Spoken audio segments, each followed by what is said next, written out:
मित्रांनो, जमिनीमध्ये तुमच्या झाडं पिवळी पडताय का? किंवा झाडांची कोवळी पानं आहे ती पिवळी पडून लगेच गळताय का? तर हे लक्षण आहे तुमच्या शेतामध्ये चुनखडीचं प्रमाण वाढल्याचं. मित्रांनो, चुनखडीचं प्रमाण जेव्हा शेतामध्ये वाढतं तेव्हा खालील काही लक्षणं दिसतात. त्यामध्ये नंबर 1, तुमच्या जमिनीचा pH वाढतो.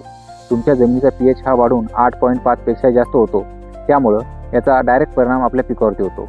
पिकांची कोवळी पानं पिवळी पडतात, पिवळी पडून लगेच गळतात.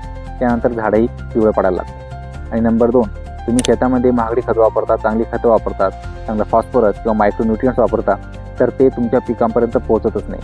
त्यामुळं तुमचा हाही पैसा वाया जातो. तर मित्रांनो, यावरती उपाय म्हणून काय करायचा, तर तुम्ही तुमच्या शेतामध्ये वापरू शकता गंधक म्हणजे सल्फर, जे की तुम्हाला तुमच्या शेतामध्ये एकरी 10 ते 15 किलो या प्रमाणात वापरायचं आहे. हे गंधक तुमच्या जमिनीचा pH हा कंट्रोल करण्यास मदत करतं, जमिनीचा pH कमी करतं. त्यामुळं तुम्ही वापरलेली चांगली खतं तुमच्या पिकांपर्यंत पोहोचण्यास मदत होते. आणि नंबर 2, मित्रांनो, तुम्हाला तुमच्या शेतामध्ये गांडूळ खत, शेणखत ही खतं वापरायची आहे. कारण जोपर्यंत तुमच्या जमिनीचा सेंद्रिय कर्ब वाढणार नाही तोपर्यंत जमीन तुमची चांगल्या पद्धतीची होणार नाही. आणि सेंद्रिय कर्ब वाढण्यासाठी शेणखत या प्रकारचीच खतं काम करतात. आणि नंबर 3, चिलेटेड खतं. मित्रांनो, जेव्हा जमिनीचा pH हा वाढतो तर त्या ठिकाणी आपली जी साधारण खतं आहे ती कितीही महागडी असू द्या, कितीही चांगली असू द्या, ती काम करत नाही. या ठिकाणी काम करतात चिलेटेड खतं. चिलेटेड खतं ही एक प्रकारची रासायनिक प्रक्रिया करून बनवलेली असतात. त्यावरती रासायनिक कवच चढवलं असतात.